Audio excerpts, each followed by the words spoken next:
Cherokee removal. Was it inevitable? What exactly happened? Why did it happen? What does the time period have anything to do with the actual event? Let's find out. All sorts of factors came into play in this time period. Immigration was a big deal at this time. The total population of people in Mississippi and Alabama around 1810 was about 40,000. But in 1830, the population had exploded to 445,000 people.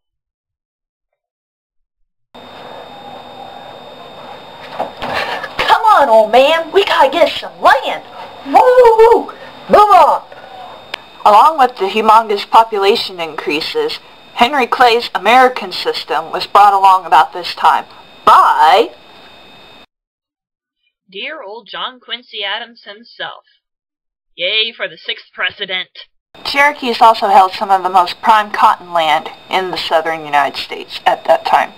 If you look at the map, there's Cherokee lands in northern Georgia stretching into northern Alabama, which is right in that cotton belt region. Perfect. Settlers were going to get it one way or another. There was also a gold rush in 1821 in Cherokee country, so that didn't help matters any at all either. Wait a second. Gold rush in Georgia, 1821? Huh? What about California? 49ers? That's where the gold's at. Gold! Gold! I found gold! In Georgia!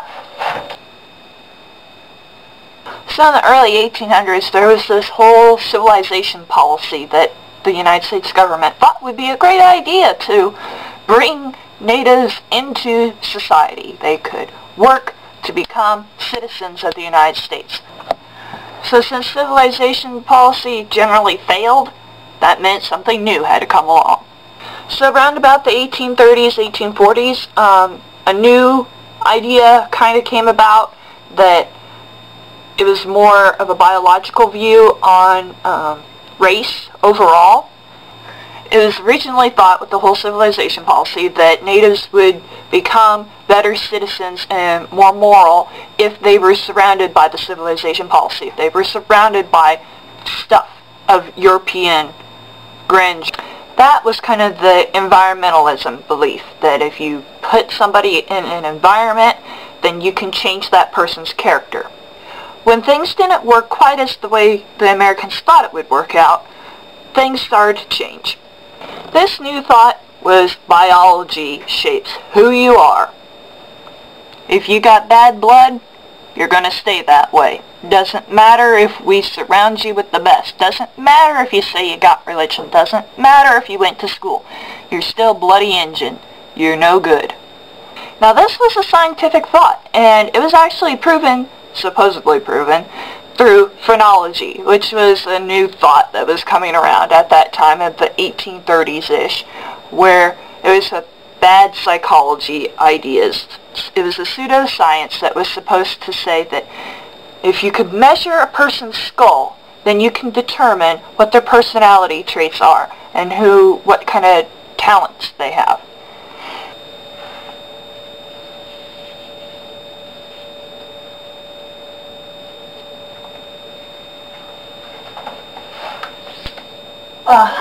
Exactly 23 inches. Most definitely a mathematician, and most definitely an extrovert. Oh yeah, that's definitely right on. Not! Oh yeah, I'm a doctor, because all doctors have mustaches. Yeah. Samuel Morton, a so-called scientist at the time, wrote a book and published it in 1839 called Crania Americanica that kind of supposedly proved this whole idea. So, different races are different species. So, African Americans, they're not human. They're not European, so therefore they're not human. They're a different species from us. So, that allowed a racial hierarchy to form. And I bet you can guess who's at the top of the heap. In 1828, Andrew Jackson was elected as president, and he was from Tennessee and claimed to be a backwoods fighter that would fight for the frontier and the common man. Jackson had strong support from the South, so he would obviously, and he did, fight for states' rights for those backwoods people, which included kicking the Cherokees and other Native Americans off of their lands and moving them to the lands in the West. So in 1802, Georgia decides to cede its post-Revolutionary War claims of its state. Originally, it claimed that it owned land all the way to west to the Mississippi River. But in 1802, they decided that no, we'll give those back to the federal government in exchange for a promise that the federal government will remove all Indian tribes within the new boundaries of the state of Georgia in a reasonable amount of time. That meant that Georgia kind of expected that eventually the Cherokees and the Creeks and others would be moved out in a reasonable amount of time. By 1830, it still hadn't happened. Georgia got mad and decided to take it upon themselves to kick the Indians out one way or another. We can't kick them out? Okay, we'll get them out there. We'll make life like hell for them.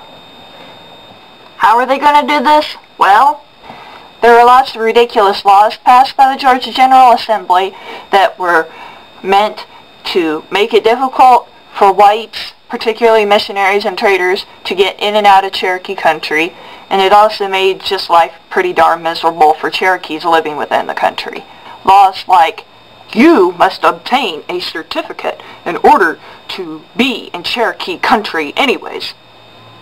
The Georgia General Assembly decided to form what was called the Georgia Guard, which was a paramilitary group that was set up to patrol the Cherokee Nation and enforce Georgia laws upon Cherokees within their own nation. This led to some good old Supreme Court cases that everyone needs to know. In the case of the Cherokee Nation versus Georgia in this year of 1831, the Cherokees argued that they are a foreign nation and should be treated as so. We, the Supreme Court, have decided that the Cherokees are a domestic dependent nation living within the state of Georgia, not a foreign nation. So in this case, the Cherokees have no legal standing.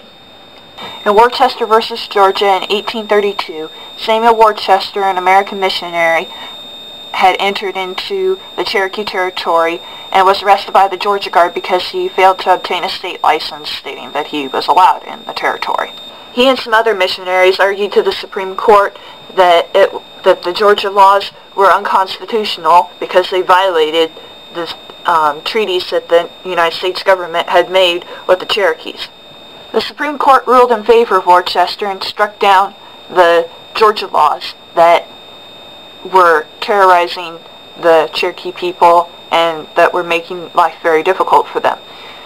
So we of the Supreme Court in 1832, in this case of Worcester versus Georgia, we decide that only the federal government can argue in such cases and only have control over Native rights.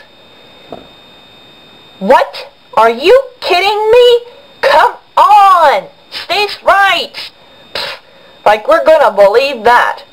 Let's move on. Move them out. John Marshall has made his decision. Now let him enforce it.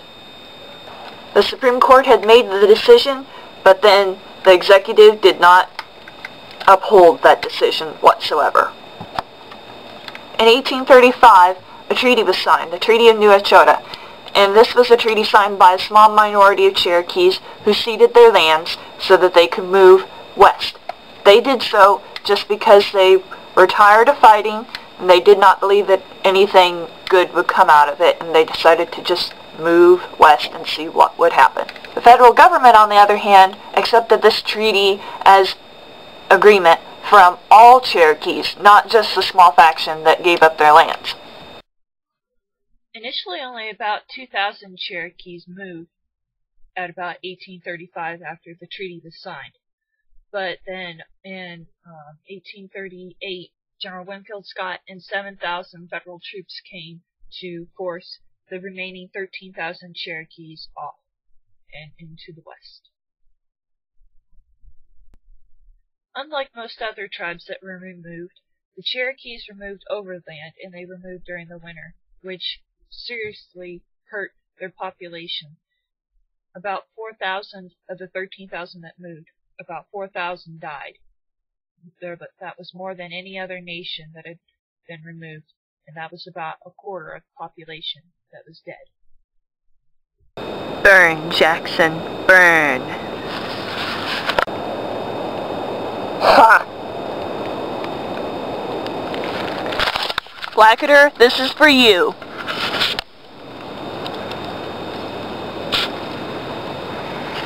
Thanks for watching. Okay, bye.